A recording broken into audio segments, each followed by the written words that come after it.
Un pitbull a attrapé un bébé de 7 mois dans sa gueule et ne voulait pas le lâcher. La mère a paniqué. Elle n'avait aucune idée de ce que son chien essayait de faire. Et quand elle l'a découvert, elle n'a pas pu s'arrêter de pleurer. Avant de regarder, n'oubliez pas d'aimer et de vous abonner pour ne pas manquer une autre histoire touchante comme celle-ci. Et écrivez dans les commentaires d'où vous regardez et quelle heure il est là-bas. C'était le 3 juin 2018 à Stockton, en Californie. Nana Shaishangda préparait sa fille Masaïla, âgée de 7 mois, pour la nuit. Ça avait été une longue journée et la mère et le bébé étaient épuisés. Leur pitbull de 8 mois, Sacha, était dehors dans la cour arrière, ce qui était inhabituel. Normalement, Sacha restait à l'intérieur, surtout la nuit. Mais il faisait chaud, et Nana l'avait laissé dehors pour profiter de l'air du soir. Nana a couché Masaïla dans son berceau, l'a embrassée sur le front et a murmuré « Fais de beaux rêves, ma petite fille ».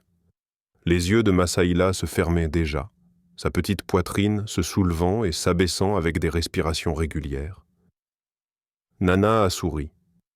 Sa fille et Sacha étaient nés à quelques jours d'intervalle seulement. Depuis le moment où Nana avait ramené Masaïla de l'hôpital, le pitbull avait été inséparable d'elle. Elles dormaient ensemble, jouaient ensemble, prenaient même des bains ensemble. Les gens disaient que c'était dangereux, un pitbull si proche d'un bébé. Mais Nana savait mieux. Elle avait vu la façon dont Sacha regardait Masaïla. La façon dont le chien posait doucement sa tête sur la poitrine du bébé quand elle pleurait. La façon dont la queue de Sacha remuait doucement chaque fois que Masaïla riait. Sacha n'était pas seulement un chien pour Masaïla, elle était de la famille. Nana est retournée dans sa chambre, a pris son téléphone et s'est assise sur son lit. Elle a fait défiler ses messages, pensant à ce qu'elle allait préparer pour le dîner demain. Puis elle l'a entendu. Bang, bang, bang. Le bruit venait de la porte arrière, fort, insistant, désespéré. Nana a froncé les sourcils. Qu'est-ce que bang, bang, bang? Puis des aboiements. Pas des aboiements normaux. Des aboiements frénétiques, aigus, presque des cris. L'estomac de Nana s'est serré. Elle s'est levée d'un bond et a couru vers la porte arrière. À travers la vitre, elle pouvait voir Sacha lancer tout son corps contre la porte, ses pattes grattant frénétiquement, ses yeux fous. « Sacha, qu'est-ce qui ne va pas chez toi ?» dit Nana, la voix tendue d'inquiétude. « Tu n'agis jamais comme ça. » Elle a ouvert la porte. Sacha a explosé à l'intérieur comme une balle, renversant presque Nana. Le pitbull ne s'est pas arrêté pour la saluer, n'a pas fait de pause pour être caressé. Elle a juste commencé à aboyer, des aboiements forts, désespérés, urgents qui remplissaient tout l'appartement. « Sacha, arrête, qu'est-ce qui se passe ?» Le chien courait en cercle, aboyant sur Nana, puis courant vers la chambre, puis revenant, aboyant à nouveau. « D'accord, c'est bizarre, » dit Nana, son cœur commençant à battre fort. Ce n'est pas son comportement habituel. Puis elle l'a senti, la fumée. Son sang s'est glacé. Elle a couru vers la fenêtre et a regardé dehors. Son sang s'est figé. Tout le côté du fourplex sur East Yorkshire Drive était englouti. Des flammes oranges et rouges jaillissaient de l'appartement de sa cousine. L'unité juste à côté, partageant un mur avec le sien. L'incendie était massif. Une fumée noire s'élevait dans le ciel du petit matin, épaisse et étouffante.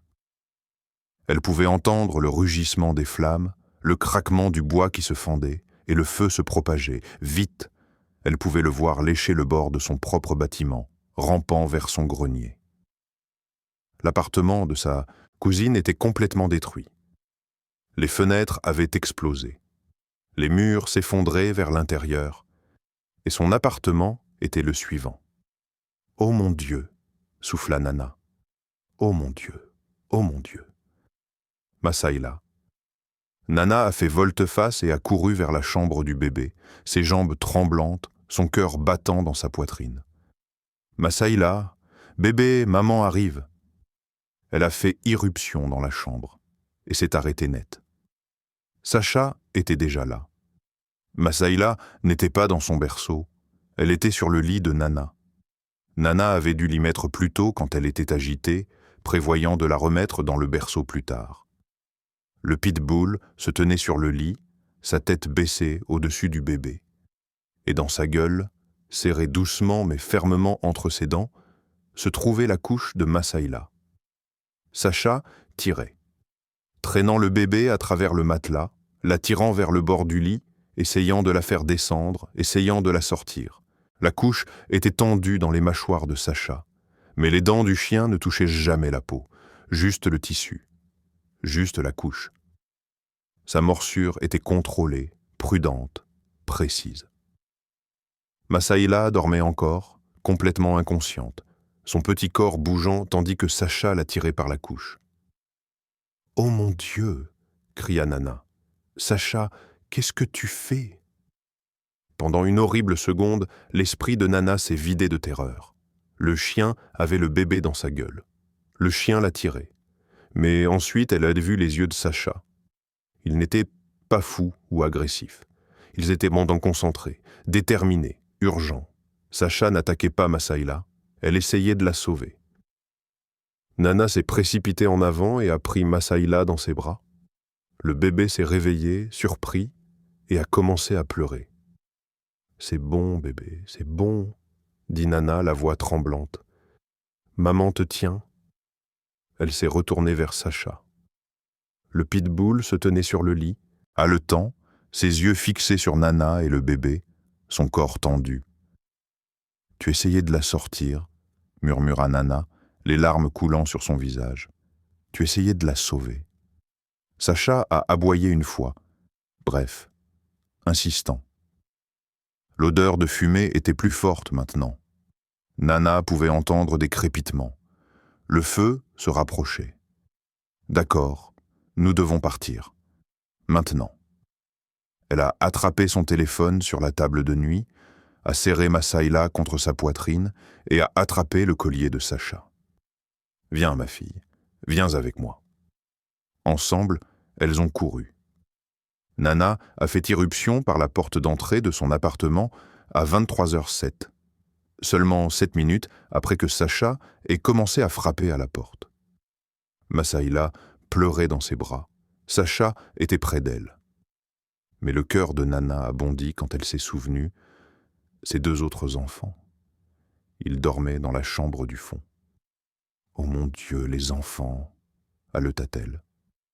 Mais ils sortaient déjà en tistsa, trébuchant derrière elle, toussant à cause de la fumée, les yeux écarquillés de peur.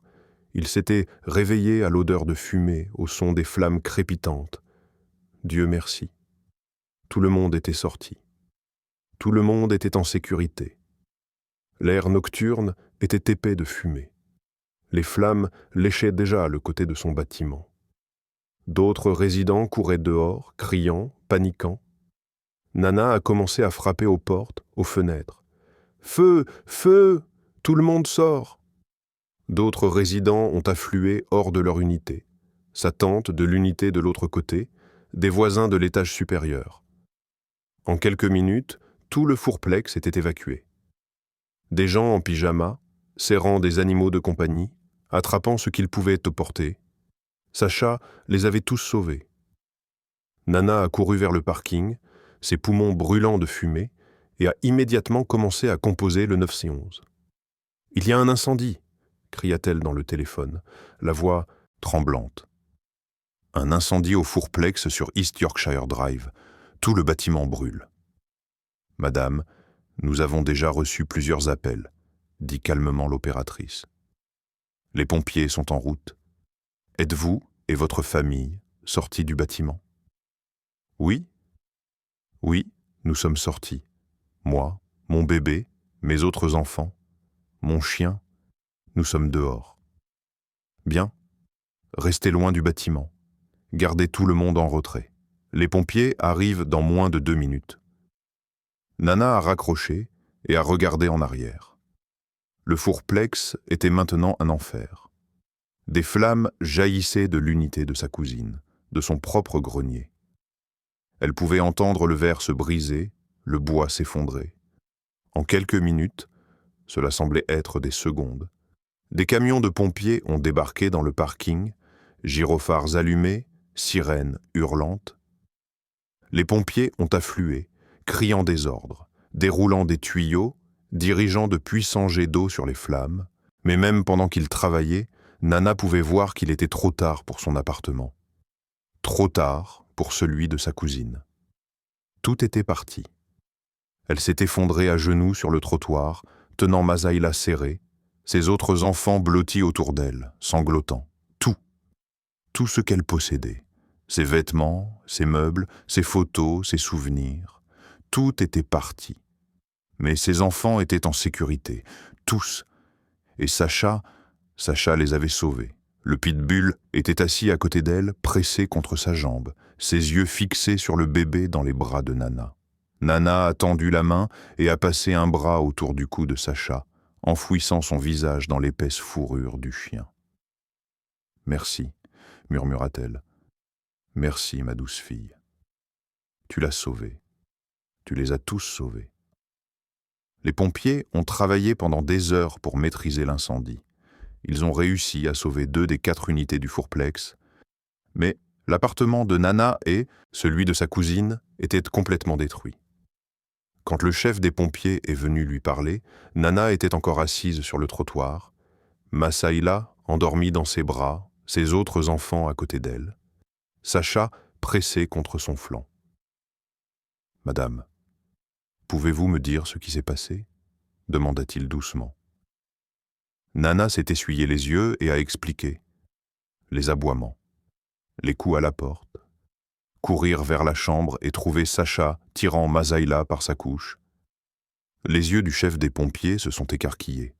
« Votre chien a sorti le bébé en le tirant par sa couche ?»« Oui, » dit Nana, la voix brisée. Elle l'avait dans sa gueule. Elle l'a traînée hors du lit, essayant de la mettre en sécurité. Le chef a secoué lentement la tête. « Madame, si vous étiez restée dans cet appartement 2 minutes de plus, l'inhalation de fumée à elle seule aurait pu vous tuer tous. Votre chien vous a sauvé la vie. » Nana a regardé Sacha. La tête du haut du pitbull reposait sur la jambe de Masaïla, ses yeux doux et vigilants. « Je sais, » murmura Nana. « Je lui dois tout. Je lui dois ma vie et celle de mes enfants. Elle nous a tous sauvés. » Dans les jours qui ont suivi, Nana a tout perdu. Son appartement, ses affaires, ses photos. Mais ses enfants étaient en sécurité, tous. Et Sacha les avait sauvés. Quelques mois plus tard, Nana a trouvé un nouvel appartement. Plus petit, mais avec de la place pour eux tous. La première nuit là-bas, Nana a couché Masaïla. Le bébé avait presque 1 an maintenant, plus grand et plus fort. Sacha s'est immédiatement couché à côté du berceau, sa tête reposant sur ses pattes, ses yeux fixés sur Masaïla. Nana s'est agenouillée à côté du chien. Tu sais, les gens me disaient que les pitbulls étaient peu dangereux. Ils me disaient que je ne devrais pas t'avoir près de mes bébés.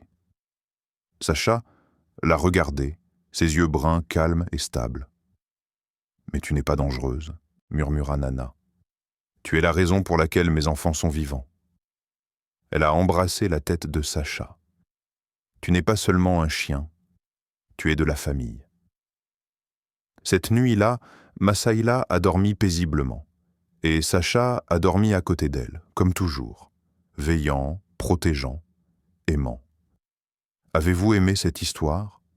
Croyez-vous qu'un chien peut réellement sauver un bébé d'un danger comme celui-ci ?